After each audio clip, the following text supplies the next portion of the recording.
I went to a con last Saturday and I got COVID, but I also found this beautiful thing just sitting there and like the first booth waiting for me, and like he was completely unopened, and it's just mind-boggling to me how like for 25 years no one opened him, and then here I come and I ruin all that nice progress in like 30 seconds. But anyway, Violator here is one of those figures I've always sort of wanted, but I haven't been like actively looking for it. So when I saw him just stand there, like I said, brand new in box, I was just like enamored and I had to have him. So yeah, let's take a closer look at him. So I don't really do this often, but let's do it anyway, just because it's like a 25-year-old box. So you have the box here, it's really cool looking, and then we get to the back, and this is really nostalgic for me because this really looks like you know, you would see in like a toy magazine, and you can see all the figures here. You can see Al Simmons, Burn Spawn, like a million different variants. This Spawn here, I don't really know what he's based on at all, because he doesn't have those red patches in the movie ever, and his eyes are yellow for whatever reason.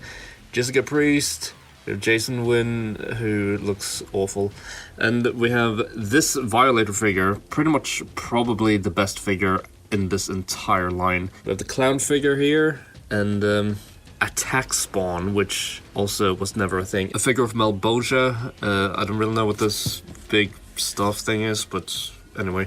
And then we have the comic figures down here. I never really had any of these, but I did have some accessories for these Kiss figures. I can remember I had this guitar, and I used to give them to my Ninja Turtles figures. Really, really cool looking box. So yeah, now this is going in the trash, unfortunately, but good on you for living 25 years without anyone ruining you. As you can see, this figure is huge. He is very, very tall, and obviously way too big for my camera to like always have him fully in frame. He is also hunched down, but he's also sort of sculpted to be hunched, because you can see these like hip bones. They don't really look natural if you, yeah, like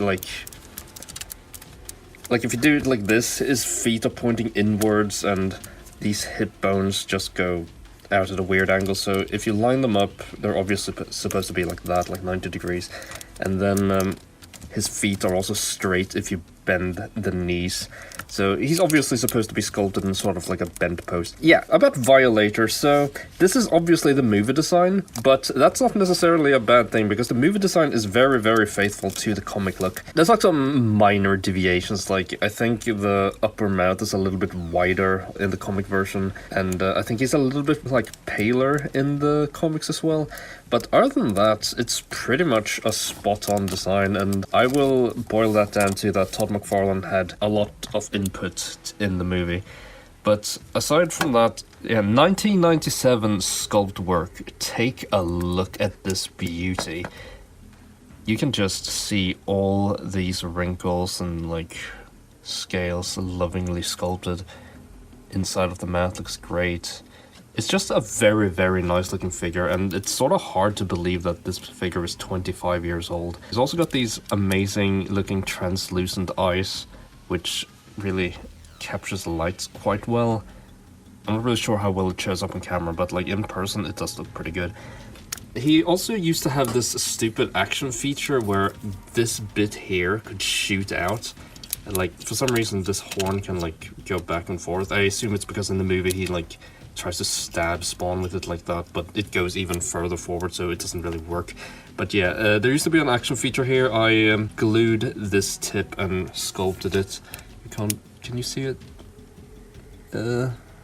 Like almost, I guess you can see like where sculpted, but it was a pretty crap action feature, and it was one of those action features that sort of just they were there to be action features.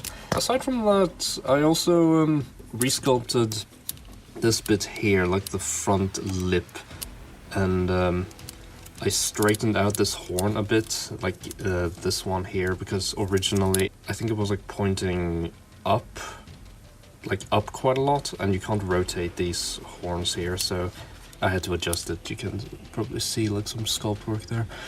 And I also sculpted, there was a seam, like a huge seam line, you can see it here, like you see the big seam line here. There was one that went down all the way through the body, but I just resculpted all of that with clay, so it would be seamless, and then I repainted it. I'm pretty sure he has some sort of like lights and sound features because there's a battery bit here, but I assume it's like this switch here that's pretty well hidden, but I assume because of, 25 years the battery has like corroded or whatever. I don't really know how batteries work, but yeah, this figure just absolutely beautiful. Articulation could be a bit better, but it's also, late 90s, so can't really expect too much, I guess. So the arms, just a swivel, single jointed elbows that actually does bend quite far, and then you can twist the wrists like that. The head has like this type of spinny joint here, just like a swivel. And then there's another action feature with a mouth where apparently you can extend the jaw, but I was like pulling on it and nothing happened, and I don't really see why. I much would have preferred if you could just like open and close the mouth. Speaking of the mouth, like this is a bit of a side note, but isn't this like the dumbest like designed mouth in existence? Like, don't take me wrong, it looks awesome, but like, what is he gonna?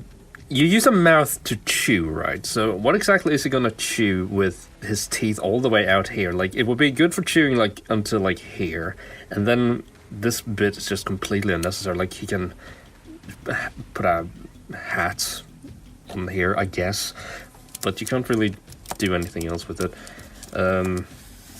It's just 90s edginess for you in general.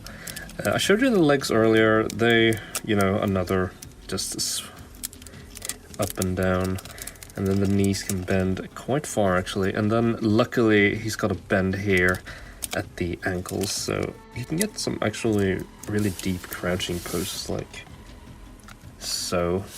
The tricky thing is to balance him, because as you could tell, he is pretty big and does a little bit back heavy, but like, it's not actually that difficult. I do wish he had like a ball jointed shoulder. I think that would be the best way to go. And I know that McFarlane recently did a Violator, but it's in the evolved comic book form, so he's a lot bigger and a lot more bulky, and I think it's a cool design, but it's just not really as iconic, I feel, as this like skinny original design. I don't know, I'm just a big sucker for this design in general. I can bring him in. Here is the clown figure.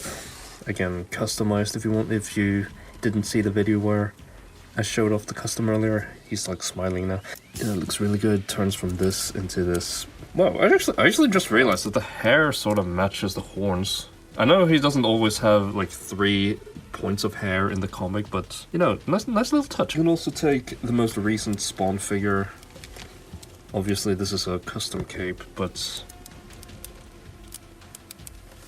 looks really, really good. Like, this is just how good this figure is sculpted. Like, you can see it perfectly blends in with this modern aesthetic, and this is a 25-year-old figure, guys. Just absolutely beautiful.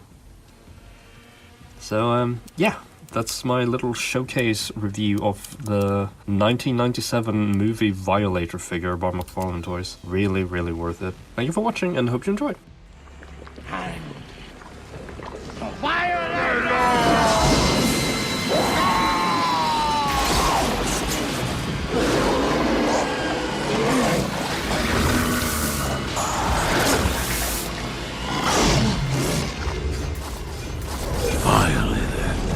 How many times I